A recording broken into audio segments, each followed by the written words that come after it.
Welcome to Godsplaining, Contemplative Preachers, Contemporary Age. Each week, join the Dominican friars as they consider all things Catholic. Welcome to Godsplaining. I am Father Jacob Bertrand. Today, I'm here with our very own Father Gregory. Hey, how you doing? I'm doing well. I'm back in Good. Freiburg, and weather's beautiful. So I was sitting outside earlier, reading a book about the Atonement by Eleanor Stump, and one of the friars was like putting down new mulch in the garden, which was nice. It's always good to survey someone else's work while you yourself do not work. Well, I suppose I was doing work of a certain sort, but certainly not his work that permitted me to keep my hands free of mulch. So I would describe my present state as peaceful and delightfully aloof from gardening. From gardening. Okay, that's great. Well, I might have said this on another episode at some point or another, but when I decided to enter religious life, my dad said that I entered religious life to avoid doing manual labor because I always hated doing yard work growing up. Or at least that's how it's proposed. Like the past is kind of, retold by the victor. And I guess like my dad won this one. But I don't remember having a particular disdain for yard work, but just like a disdain for having to do like mulch things and like whatever. Yeah. Yeah. So See, I think it's a matter of finding what work you like, because when chores were apportioned in our house, it typically wasn't done by like proclivity or affinity. It was just done by random maternal fiat. But I came to discover there are a couple things that I do like doing. Folding laundry. Nice. ooh, hate that. You really? Least Okay. favorite chore. Oh, at least I dread folding laundry. Fast. Like I will I have love to, it. when I do laundry, I will have to dump out the clean clothes, like from the laundry when I bring it back to my room. I'll have to dump it on my bed so that I will fold it because I'm a little OCD and if I won't go to sleep if the work's not done. So that's the only way. I hate folding. I'd rather like clean the bathroom and like do dishes and like dust. I'd rather do anything. I'd rather mulch than fold laundry. Fascinating. Bold Yeah. strategy. I don't know what it is. I just don't like it. Okay. So Well, I'm sorry for your negative experience, and I'm here for you. thank you. If you were really here for me, you'd fold my laundry. Oh, one other story that has nothing to do with what we're going to talk about. But when my first summer assignment, our first summer, I was assigned. This was like 2012. I was assigned to our community in Louisville, Kentucky, where Father Gregory was his first priestly assignment. And at the time, there was a woman working at the house. She was kind of the housekeeper, but had gotten older, and it was just kind of doing laundry. And like my mother did my laundry growing up, and then when I went to college, like whatever, I did my own laundry. But I've never had a stranger do my laundry. And there was in that house, like the prior was like, so I forgot her name, but he was like, she's gonna do the laundry. I was like, I prefer to like, I'm like a 24-year-old man. I prefer to wash my own underwear. And he's like, no, she's gonna do your laundry because that's her job and that's what she gets. It's like, okay, so all the laundry, everything but the habit came back, washed, laundered, washed, folded, and ironed, pressed, like starched into like a 6x6 square. So like from underwear, socks, shirts, everything came back in like a 6x6 square and one tall stack. And that was like, you're like 3-foot stack of laundry every week. It was great. So Yeah. I didn't like that either. So I just have a bad thing with laundry. But we're not talking about laundry. Today's episode is not on chores and it's not on laundry. In fact, it has nothing to do with those things, but it might because laundry drives me nuts. So today we're going to talk about spiritual direction and counseling. You might, after listening to me, think that I might benefit from a little of both, but we're going to talk about spiritual direction and counseling. We've talked about both, I think, separately in different ways, perhaps not devoted full episodes to either topic, but have talked about them in various ways. We've gotten a lot of questions about spiritual direction, less so about counseling, but more about like the role of spiritual direction in our live episodes, particularly. So it's something that just even in like the Godsplaining circle, however small that is, people have been asking and we've been talking about. It's also something in a wider circle and perhaps a circle that more people care about, like the general world. That, if you look at statistics about the number of Americans who are diagnosed with some sort of mental health issue, whether that just be anxiety, depression, something more serious, there are, some reports have staggering numbers, upwards of like 1 in 4 Americans are dealing with these issues. And then even like thinking about the pandemic in the last year and a half, almost 2 years now, even more incredible statistics about numbers of people who struggle with just mental health in various capacities and in various ways. So it's a live issue. It's a real topic. It's a real thing. And to pretend, or not to pretend, but to not recognize some ways by which like our mental health is united or connected to our spiritual health and our health, our well-being as human beings would be a bit short-sighted. So we thought we'd talk about the relationship between the two, how they sit together, how they don't, where maybe some pointers at some point about where like a priest's expertise is and ends, and those sort of things. So just to have a conversation. So Father Gregory, kick us off, get us into the topic, into this discussion about spiritual direction and counseling and their relationship and that sort of thing. Yeah. I think that just consulting our experience, many of us feel in some way limited in our approach to life. So we talk often on Godsplaining about happiness and how whenever we, know and love, whenever we seek to better understand or better to kind of choose in a certain situation, we're motivated by happiness because we want to be kind of right with God, with self, with others. And oftentimes we feel ourselves deficient in some way, shape, or form. So we're motivated by this desire to overcome whatever obstacles or impediments keep us from being happy or growing in happiness. And in so doing, a lot of the means or a lot of the instruments that the church offers for our assistance, while good, excellent, consoling in their own way, to us feel kind of humble. And so we can have the experience of feeling like we're somehow missing out. Like, okay, I've been praying, I've been making decent use of the sacraments, maybe I've introduced a little bit of penance into my life, and still I feel myself unhappy or unhealthy, or feel myself not yet fully realizing my potential as a human being, as a Christian. And so we hear other people talk about, I did thus and such in the context of spiritual direction, or I went and saw a mental health professional and I had this breakthrough. And so we feel like, okay, if other people are having good experiences in these settings, maybe I too should avail myself, or maybe I too should set up an appointment, or take the plunge. And then the question is, where do I turn, or to whom do I turn, and how? So yeah, I don't know. Maybe just talk a little bit. Yeah.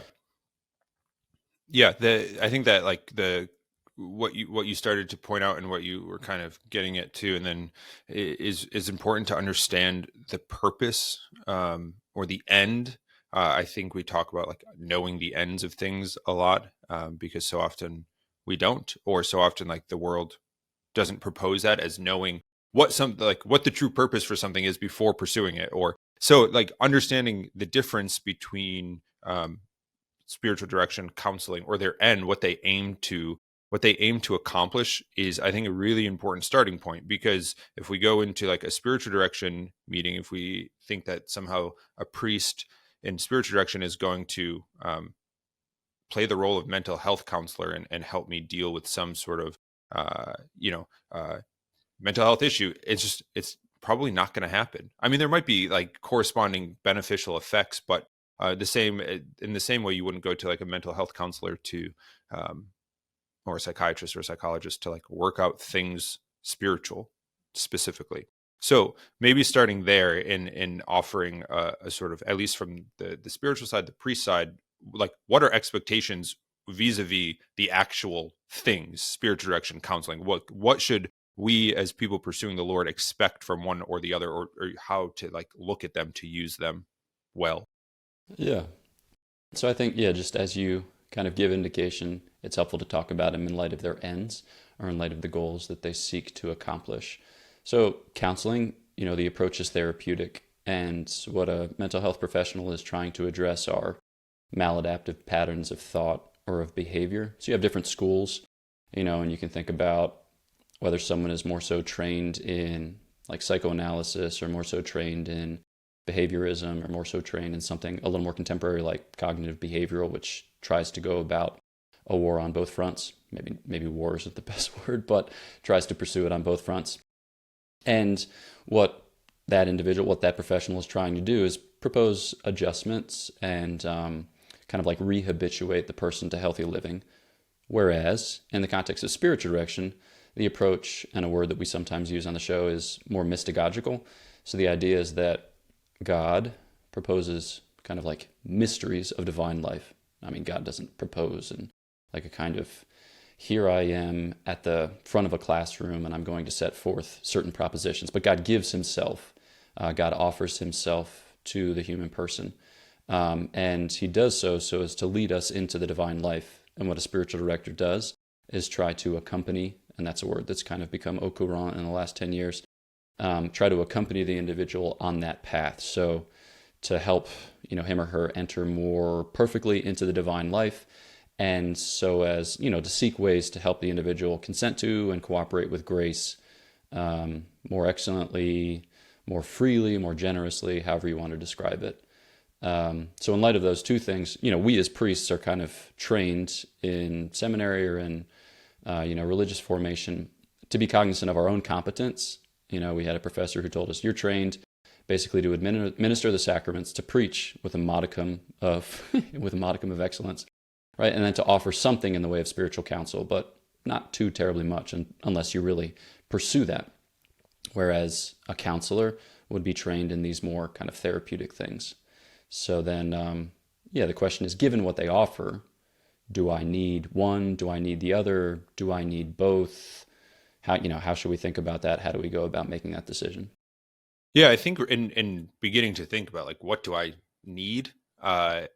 It's important to point out too that both spiritual direction and counseling of whatever sort are tools here. So we can talk about them as tools and as aids for the person. So like we've been comparing the two, counseling and spiritual direction, by way of contrast. That's not to say that they are wholly unrelated, but they both serve a particular end in our tools. So one of the things that I think Father Gregory and I agree on, there are probably more than one thing, maybe more than a couple, but one of the things that we do agree on with respect to spiritual direction is like is how it's used as a tool in the spiritual life. Sometimes I'll tell people like, spiritual direction is not the eighth sacrament. It's not necessary for salvation, but it can be super helpful for particular things or particular times or circumstances in life.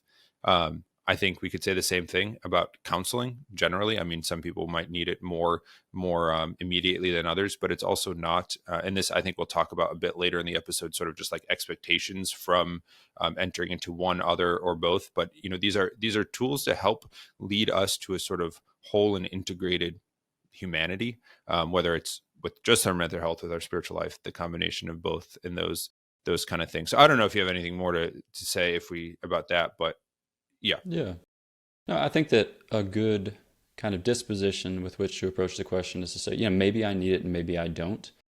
And it might be important and it might be not. So just to approach the question somewhat modestly, if you think about it just at the level of statistics, in the United States of America, among practicing Catholics, if you were to compare the number of people who are in the pews versus the number of priests who are available for spiritual direction, I think it works out to be about one priest per 2,100 practicing Catholics.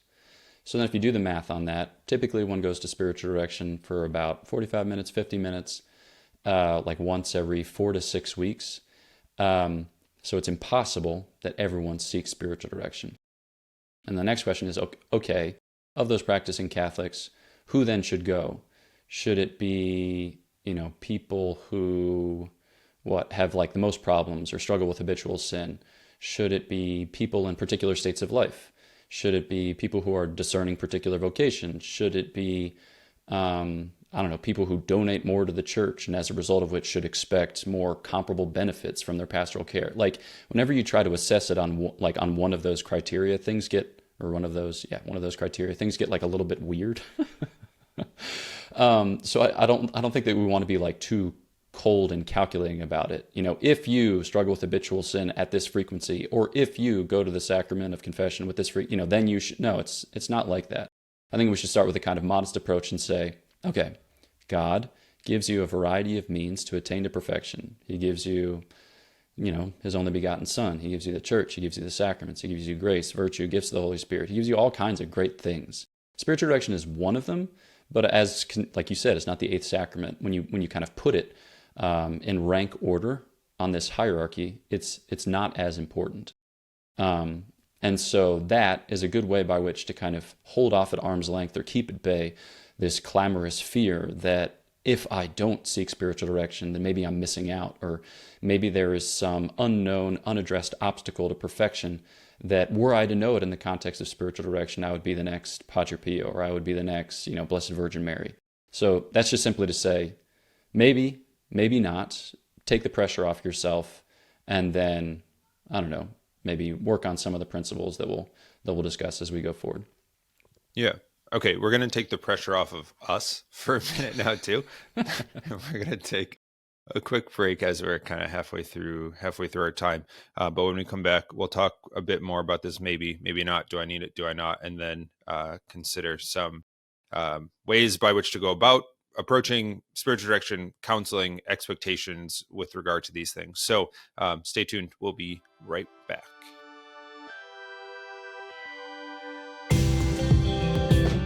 You are listening to Godsplaining. Visit us at godsplaining.org to listen to our episodes, shop our store, and donate to our podcast. All gifts go to improving the podcast and bringing the gospel to more listeners. Thanks for your support. Welcome back to Godsplaining. Father Jacob Bertrand here with Father Gregory, and we've been talking about spiritual direction and counseling, the relationship between the two, how they interact, how they don't. Maybe not so much about how they don't interact, but kind of what they are and how they can be useful and helpful. And just before the break, Father Gregory was talking about the question of do I need one? Do I need to go to spiritual direction? Do I need to find a spiritual director? Do I need to see a mental health counselor, a psychologist, a psychiatrist? Do I need both? Do I need a priest who's a mental health counselor? Gosh, there's the limitless options and iterations of this. And I think one of what Father Gregory was saying just before the break is really helpful to recognize that our Lord gives himself in ordinary and sure means that are kind of guarantors of our salvation, if we participate in them and offer ourselves and cooperate with the grace that's offered. And that's the ordinary course of the Christian life. So the sacraments through the church, offering the sacraments, the regular prayer life, the pursuit of virtue, living a graced life. But then, of course, there are aids and helps that benefit that. Spiritual direction, counseling might be one of those. And to reiterate yet again what Father Gregory said is that those that saying that doesn't mean that those who go out to seek one or the other are somehow doing too much, overachievers here, but rather just the opposite, that we can trust and we also take great confidence in the reality that that there are sure means of pursuing and entering into friendship with Christ. So I don't know. Did we cover everything that did you say everything on that? Yeah, I think you did. You're nodding. Okay. So let's talk about then what we should be thinking about, I guess, managing expectations in approaching spiritual direction and approaching counseling and approaching these things with respect to the end of growing in holiness and growing closer to Christ. Yeah. So let's talk about that. Yeah. Maybe a good place to start would be just to talk about, or to return to this theme of happiness. And here maybe I'm just going to give vent to my generally melancholic disposition. But because in the church we do talk regularly or frequently about happiness, sometimes it gives the impression that everyone should be happy, and if you're not yet fully happy, then you are lesser as a human being. So it's almost as if to say this present life should be wonderful because, we talk about heaven. We say that the present life should be an anticipation of heaven. And if heaven is beatific, then this life should be a kind of beginning of that beatific life. But I think that we can kind of, again, hold that off at arm's length and simply say that a lot of people are unhappy, and that's just fine. Not in the sense that we should celebrate our unhappiness and be like, I'm not okay, you're not okay, everyone's not okay, let's just wallow in our unokayness. But I think that it's helpful to be cognizant of the fact that human life is very hard, and it can be very sad. It can be anger-inducing in a variety of ways. And that's okay.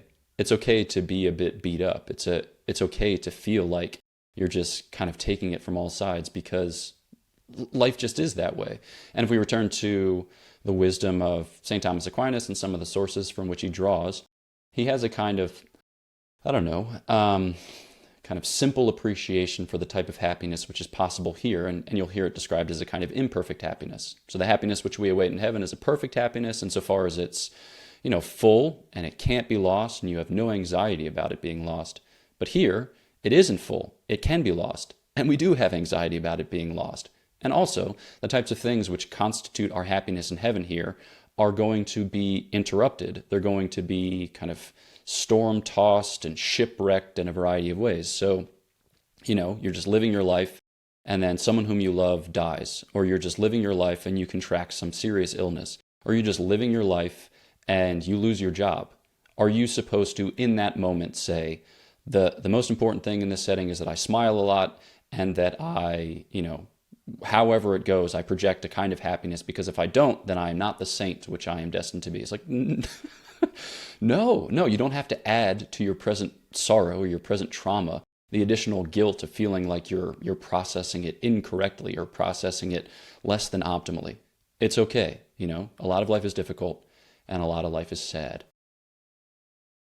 That's very encouraging. Thanks. One of the ways by which to think about the reality of what Father Gregory was just explaining is to recognize that, probably as many of us already do, that we are, like, in the church here on earth, we often talk about the church as a pilgrim church, or a church on the way. And when you consider what that means to be like a true pilgrim, or somebody who's truly on the way, we're not talking about like a luxury, all-inclusive kind of like trip, or like on like an ocean liner where we're just like sitting with, enjoying meals and like playing shuffleboard and that sort of thing. Like that's not what life is about. And I don't, y'all don't need me to tell you that. I think our own experiences are sufficient evidence to make that point clear. But it's just to recognize that there, like, even in the best of circumstances, even in the most simple of kind of paths of life, there are worries, there are concerns, and to expect that not to be somehow magnified because of our own sin, because of the fallenness of the world, because of like the insanity of the world, because of this, that, because of our whatever, even our weaknesses and brokenness that doesn't have to do with our sin, these kind of things, that it's going to come, and it's going to there will be periods of difficulty in life. And the Christian life doesn't promise, our Lord doesn't promise to take that away, but to fulfill it, and to continue to lead us on the way to that place wherein it will be fulfilled. So the whole virtue here, at least in this point of like managing expectations, is really the virtue of hope. And hope pertains, the object of hope is that which has yet to be attained. We can't hope for something that we already have, but we hope for heaven and the perfection that comes there. So like Father Gregory was saying, it's very important to recognize that it's okay sort of not to have everything perfectly aligned, or not to be perfectly happy, or not to be perfectly whatever, because we're just simply not. And I think that takes like a big burden, a big pressure off of us, because we don't have to go out in the world. I mean, I'm not saying like when someone asks you on the street, like, how you doing, you just like unload and on the next stranger, but you don't, there doesn't have to be this sort of attempt to kind of like force a false facade of happiness. So, yeah. Well, one thing I think is helpful is a lot of times when we talk about happiness, we associate it with a kind of outwardly manifest joy. But I think it's helpful to introduce into the conversation another paradigm of happiness, which is doing the thing that you are convicted that you're called to do. So the word that I use most often is fit. I had a mass across town a couple of days ago, and I meditated on the readings and I prepared a homily. But I don't like to preach from a text too terribly much, in one, because composing a text in French for me takes like 1,000 hours, but also because I just end up reading something to them, losing eye contact, and I feel like a lot of that preaching exchange is lost. So I'm here in this chapel with like 35 young people who are doing a year internship with the Philanthropos Institute. And I was trying to explain to them this idea. Well, I was trying to preach this idea of like being where you ought to be or being where you're supposed to be without importing like a kind of moralism into it, like do the things that you should. And I was searching for words, and finally I was like, in English, the word is fit. So I think that we derive a kind of peace and in truth, a kind of happiness from the recognition that I'm supposed to be here and, God be praised that I am here. A phrase that I often use is just playing the hand that you're dealt. Because I think that sometimes we're haunted by the fear that, real life is elsewhere. And if I could just get to that real life, then things would be good. Whether that be, like once I have financial security or once I'm in my state of life or once everything kind of settles down, then I'll be ... But what that does is it effectively pushes your happiness off to some kind of future ill-defined date where you may or may not arrive. So I think that if we, kind of interiorize this disposition of, okay, all right, this is my life. I'm going to play the hand that I'm dealt, and that may entail some trauma or some psychological disintegration. The point is not to say, all right, I'm going to banish thoughts of those things or the recognition of those things. Rather, I'm going to move through those things, right? I'll consent to those things. I'll address those things. I'll find my real life in those things rather than seeking it elsewhere. And that doesn't mean, again, that you make of yourself a doormat or adopt a kind of victim spirituality, but it's to say, like, we can't flee, we have to enter. And in entering, we come to discover, all right, this needs to be addressed in spiritual direction. This needs to be addressed in counseling. But ultimately, like, life is to be lived, and I don't need to have additional anxiety at the thought that maybe there's another life to be lived or a life to be lived elsewhere. Yeah, so thinking about, I guess from Father Gregory, from your perspective as a priest, one who engages at times in spiritual direction, I think, probably not in counseling, I think, giving counseling, who knows? I don't know. Maybe you're like a secret psychologist. I don't know. No, I do know. I know you're not. What do you think as far as like expectations should be? So we talked about like happiness, anxiety kind of things, but like, and looking at someone perhaps who's considering, maybe I need a spiritual director, or maybe I should see a mental health counselor. Like what is the, like, vis-a-vis the end of the Christian life, what should we expect in pursuing those things or hope to get out of them, really? Yeah. Maybe a helpful way to organize it is just talk about the three ages of the spiritual life. You got beginners, proficients, and perfect. And in the beginning stages, you're dealing a lot with habitual sin. And when dealing with habitual sin, the best kind of fix, as it were, the best move is regular confession, and ideally with the same person, insofar as there's greater familiarity there and kind of greater accountability. But in the context of regular confession, sometimes you discover that part of your habitual sin is an unaddressed and deep-seated trauma. And in that case, then it might be the move to seek counseling, and you would talk that through with your spiritual director.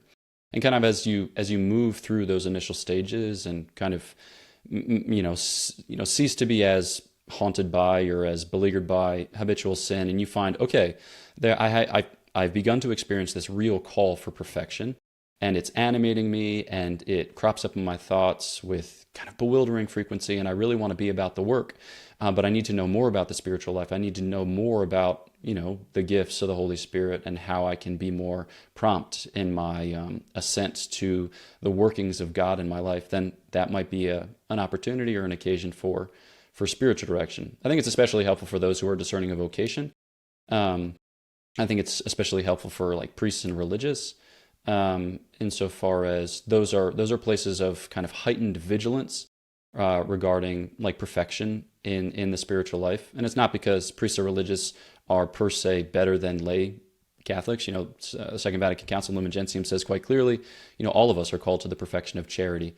But sometimes, certain persons will experience it with a greater urgency, or experience it with, it seems as if God is giving more manifest gifts or more abundant gifts, which have with them a kind of greater responsibility for stewardship. So that would be, I think that's kind of the criteria that I use by and large. And I think that's helpful. Yeah. Yeah. And I guess in our last like couple minutes together, any final thoughts about any of this, about pursuing spiritual direction, about counseling, about not pursuing them, about expectations? Yeah. Any of that? Yeah. I think, maybe just some, final thought about when you look at the lives of the saints, some of them are paragons of, psychological integration, but that's not necessarily the case. And that's not to say that we look back on 13th century saints and say like, wow, how crazed were those people? But also, we just don't know what the Lord was doing in a life. And to pursue holiness is not necessarily or always going to look like psychological integration. That's not to say like, you have a mental health issue, leave it to the side, just pursue holiness, because that's kind of anthropologically or it's kind of philosophically irresponsible. But I think that life will sometimes entail serious trauma and psychological disintegration, and that doesn't make you a second-class citizen in the life of the church, like you're thereby impaired from pursuing holiness. When you think of like St. Thomas Aquinas, for instance, at the end of his life, he was writing at a rate of like 15 pages a day, which probably was too much if you just look at it from self-care perspective, right? But I, as a Dominican who reads Summa Theologia with great frequency, am super grateful that he did that. And some people think, on December 6, 1273, when he had a vision of God, that corresponded with a mental breakdown. And, that's a little bit of revisionist history, and who's to say, but okay, all right, just take it on its face value. He was pursuing the Lord, and maybe he went about it by less than excellent means, but we shouldn't necessarily go back and say he wasn't holy because he wasn't healthy. I think you pursue holiness, right? You pursue God, and if he makes you holy, God be praised. If he makes you happy in this life, God be praised. Certainly he will in the next. And if he makes you healthy, awesome. Should we thereby look suspiciously on other means whereby to become healthy? No. Like some of our closest friends, seek counseling and, take medication for mental health issues. So there's no stigma attached to those things by any way, shape, or form. But we shouldn't think that like leaving no stone unturned means looking frantically in every direction for simultaneous means whereby to become happy, healthy, and holy, as if they were the same thing. I don't mean that in a way that's to be taken offensively or to be taken judgmentally. It's just simply to say to be patient with yourself, to be patient with the Lord, and then to weigh, to sort out, to integrate the counsel of those whom you receive, all in the context of this life's pilgrimage. Great. I think that's helpful. Thank you. Excellent. Well, thanks so much for tuning in to this episode on spiritual direction and counseling, and some, I guess, of our insights as priests, however young and inexperienced, with respect to the relationship between the two. If you think someone might benefit from tuning in, as always, please feel free to share. Like the episode, subscribe on YouTube, do the things that help us as you have been. We're grateful for it. Thanks too for our Patreon supporters. Your support, financial support, of course, always helps us to continue to kind of grow the podcast and witness and preach the gospel more effectively and more expansively. Thanks for tuning into this episode. Our Thursday episodes continue to drop regularly. Our Godsplaining episodes on every other Monday, and our Livesplaining every other Friday. So tune into those too. Know of our prayers for you. And until next time, God bless. Thanks for listening to Godsplaining, a work of the Dominican friars of the province of St. Joseph. Follow us on Facebook, Twitter, and Instagram. Leave a review on your podcast app. And visit us at godsplaining.org.